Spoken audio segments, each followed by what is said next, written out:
ദിഖാവേലിയുടെ ആർത്തി പൂണ്ട അമ്മായിയമ്മ. ഇതാ കണ്ടോളൂ, ലീല എപ്പോഴാണോ മരുമകളായി വീട്ടിൽ വന്നത്, അവളുടെ അമ്മായിയമ്മ മീരാ പാണ്ഡയെ നിറയെ സ്വർണ്ണാഭരണങ്ങൾ ധരിച്ചാണ് അവൾ കണ്ടിട്ടുള്ളത്. മീരാ പാണ്ഡെ പുറത്തേക്ക് പോകുമ്പോൾ അവർ എത്രമാത്രം ആഭരണങ്ങൾ ധരിച്ചാണോ പോകുന്നത്, മടങ്ങി വരുമ്പോൾ കൂടുതൽ ആഭരണങ്ങൾ അവരുടെ പക്കലുണ്ടായിരിക്കും. അമ്മായി, ഇതെന്താ?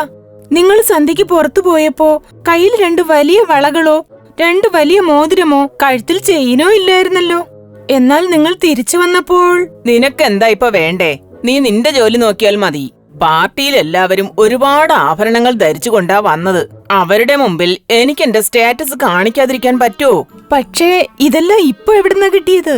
നിന്റെ വീട്ടിൽ നിന്ന് കൊണ്ടുവന്നതൊന്നും അല്ലല്ലോ, മണ്ട ശിരോമണി. അമ്മായി അമ്മയെ ചോദ്യം ചെയ്യുന്നു. ഞാൻ എന്റെ പേഴ്സിൽ എടുത്തോണ്ട് പോയതാ. ഇതൊക്കെ നീ എന്തിനാ അറിയുന്നേ? പോയി നിന്റെ ജോലി നോക്ക്, എന്നെ ശല്യപ്പെടുത്താതെ. ഇത്രയും പറഞ്ഞതിനു ശേഷം ഒരു കാറ്റ് വാക്കോട് കൂടി മീരാ പാണ്ഡെ തന്റെ റൂമിലേക്ക് കടന്നുപോയി. ഇത് കേട്ട് ഒരുപാട് വിഷമം തോന്നിയ മരുമകൾ തനിച്ച് റോഡിലൂടെ നടന്നു. അമ്മായി എങ്ങനെ പറഞ്ഞു മനസ്സിലാക്കാനാ? അവർക്ക് എന്തു പറഞ്ഞാലും മനസ്സിലാവില്ലല്ലോ. അല്ല, എന്താ ഇത് മരുമകളെ? നീ ചുമ്മാതിങ്ങനെ പെറുപിറുത്തും കൊണ്ട് എങ്ങോട്ടായി പോകുന്നേ? നാട്ടുകാരൊക്കെ എന്താ പറയാ? നിനക്ക് ഭ്രാന്താണെന്നല്ലേ അവരൊക്കെ വിചാരിക്കൂ? എനിക്ക് വട്ടുപിടിക്കുന്ന അവസ്ഥയാണ് അമ്മാവ. എന്തു പറ്റി മരുമകളെ? അമ്മാവന് അമ്മായിയെ കണ്ടില്ലേ? അവർ സന്ധ്യക്ക് പുറത്തു പോകുമ്പോ കുറച്ച് ആഭരണങ്ങൾ ധരിച്ചാ പോകുന്നേ, പക്ഷെ തിരിച്ചു വരുമ്പോ ഇതെല്ലാം ഇരട്ടിയാകുന്നു. അതിനിപ്പോ എന്താ? അത് എവിടുന്ന് കിട്ടിയെന്ന് അമ്മായിയോട് ചോദിച്ചപ്പോ പേഴ്സിൽ എടുത്തോണ്ട് പോയെന്നാ പറയുന്നേ. എല്ലാവരും ആഭരണങ്ങൾ ഇടുന്നത് കൊണ്ട് ഞാനും ഇടുന്നു എന്നാ പറഞ്ഞത്. കൊള്ളാം, നീ ഒരു പെണ്ണായിട്ടാണോ ഇങ്ങനെയൊക്കെ സംസാരിക്കുന്നത്? നിങ്ങളെപ്പോലുള്ള പെണ്ണുങ്ങൾ പേഴ്സിൽ പണം മാത്രമാണോ വയ്ക്കുന്നത്? അങ്ങനെയൊന്നും അല്ലല്ലോ, മറ്റെന്തെല്ലാം കാര്യങ്ങൾ വയ്ക്കുന്നുണ്ട്. ഇതിലിപ്പോ എന്താ ഇത്ര പ്രശ്നം? ഇത്രയും രാത്രിയിൽ ഇങ്ങനെ ആഭരണം ധരിച്ചു വന്നാൽ എന്തെങ്കിലും അനിഷ്ട സംഭവങ്ങൾ നടന്നാലോ? അങ്ങനെയൊന്നും സംഭവിക്കില്ല മരുമകളെ. അതുമാത്രമല്ല, നമ്മുടെ തെരുവിൽ ആർക്കാ അങ്ങനെയൊക്കെ ചെയ്യാൻ ധൈര്യമുള്ളത്? ഇതെന്താ, നിങ്ങളും അമ്മായിയെ പോലെ തന്നെ സംസാരിക്കുകയാണോ? പുറത്തുള്ള കാര്യം പോട്ടെന്ന് വെക്കാം, എന്നാൽ വീട്ടിനകത്ത് തന്നെ ഇതൊക്കെ സംഭവിച്ചാൽ എന്തു ചെയ്യും? നിങ്ങളും അമ്മായിയെ പോലെ തന്നെയാ, പറയുന്നതൊന്നും മനസ്സിലാക്കാൻ ശ്രമിക്കുന്നേ ഇല്ല. മരുമകൾ ഇത് അമ്മാവനോട് പറഞ്ഞു, വീട്ടിലെത്തി ഭർത്താവിനോടും പറഞ്ഞു. പക്ഷെ ഒരു പ്രയോജനവും ഉണ്ടായില്ല. മരുമകൾ തന്റെ അമ്മായിയമ്മ നിറയെ ആഭരണങ്ങൾ ധരിച്ച് പുറത്തേക്ക് പോകുന്നതും വരുന്നതും ശ്രദ്ധിച്ചു. അമ്മായി, ഇന്നും നിങ്ങൾ ഇത്രയും ആഭരണം ധരിച്ചിട്ടാണോ പോകുന്നേ? ചേട്ടാ, നിങ്ങൾ എന്താ ഒന്നും പറയാത്തേ? നിന്റെ ചേട്ടന്റെ പൈസ കൊടുത്ത് വാങ്ങിയ കുറച്ച് ആഭരണങ്ങളെ ഞാൻ ധരിച്ചിട്ടുള്ളൂ.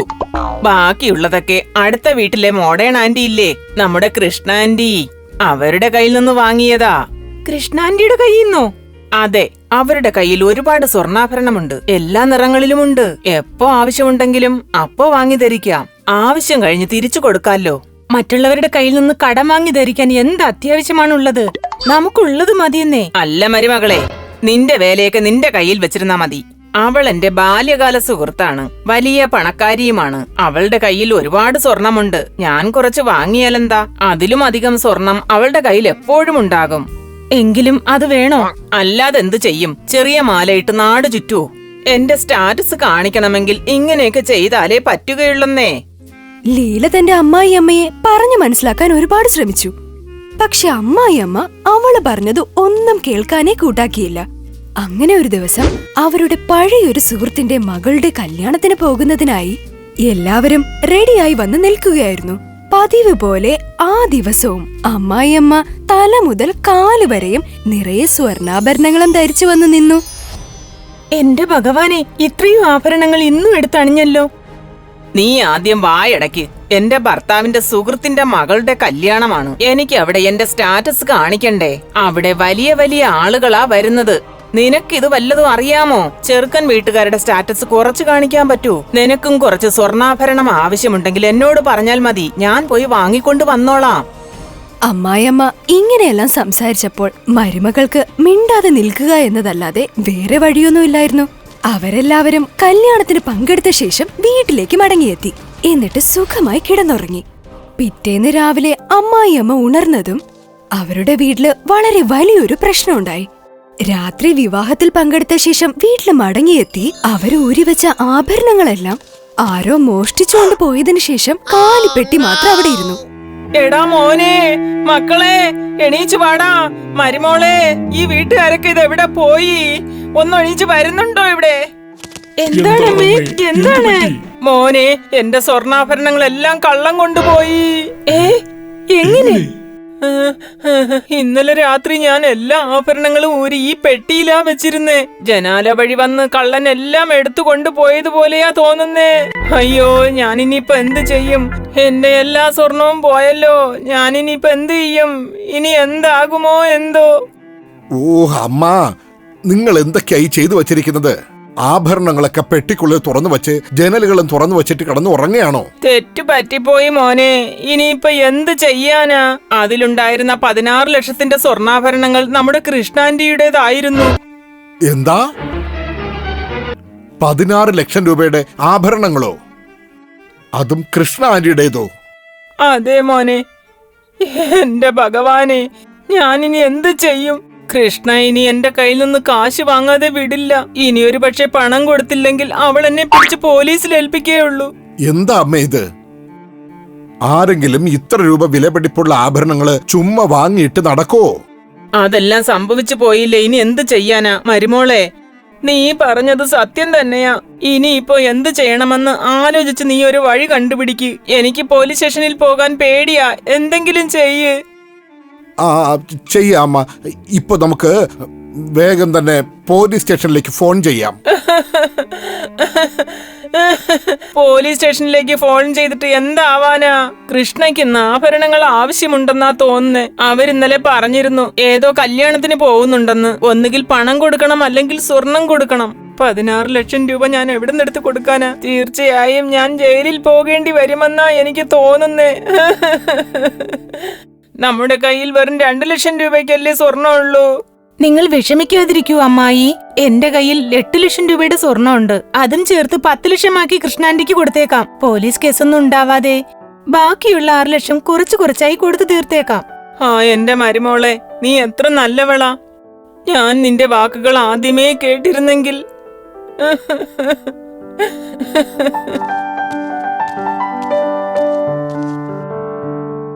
മീര, ഇന്നലെ ഒരു പാർട്ടിക്ക് പോയില്ലേ നിങ്ങൾ?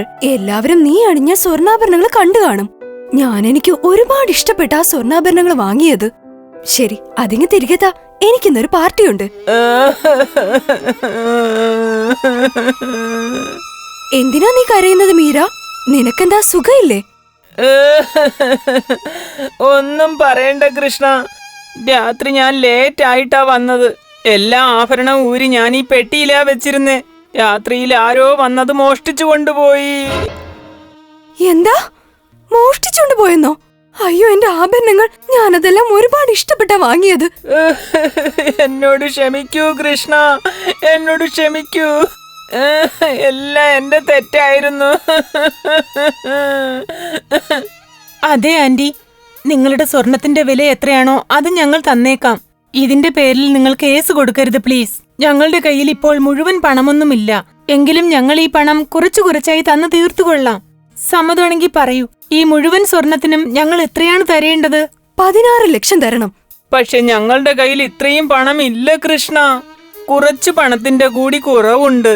എത്ര രൂപയാ കുറവുള്ളത്? 6 ലക്ഷത്തിന്റെ കുറവ്. നിങ്ങൾ എന്താ ഇങ്ങനെ പറയുന്നേ?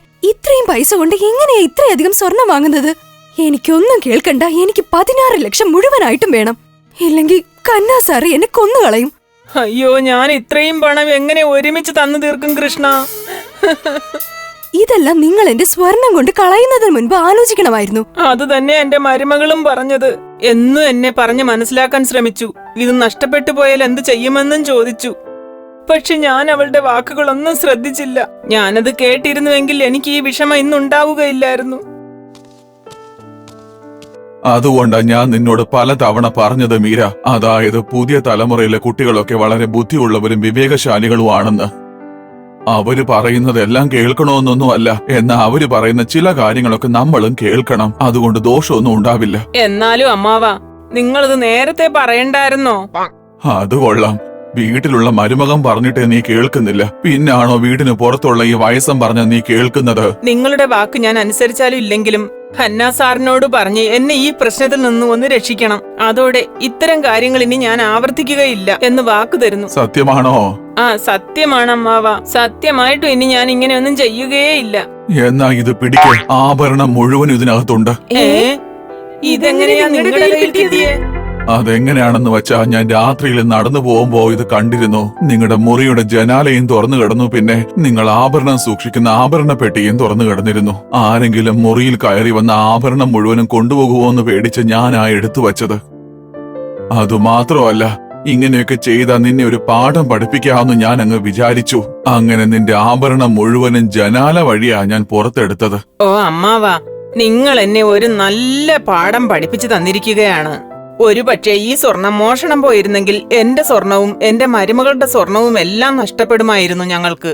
അതിനുശേഷമുള്ള കടം തീർക്കാൻ ജീവിതകാലം മുഴുവൻ അധ്വാനിക്കണമായിരുന്നു. അതുകൊണ്ടാണ് മുതിർന്ന ആൾക്കാര് പറയാറ്, അതായത് നമ്മുടെ കയ്യിൽ എത്രയുണ്ടോ അത് വച്ച് സന്തോഷത്തോടെ സമാധാനമായിട്ട് കഴിയണമെന്ന്. ആൾക്കാരുടെ കയ്യിൽ നിന്ന് ഓരോന്ന് വാങ്ങിയിട്ടിട്ട് നാട്ടുകാരുടെ മുന്നിൽ പൊങ്ങച്ചം കാണിക്കേണ്ട യാതൊരു ആവശ്യവും ഇല്ല. അതുകൊണ്ട് നഷ്ടം നമുക്ക് മാത്രമായിരിക്കും.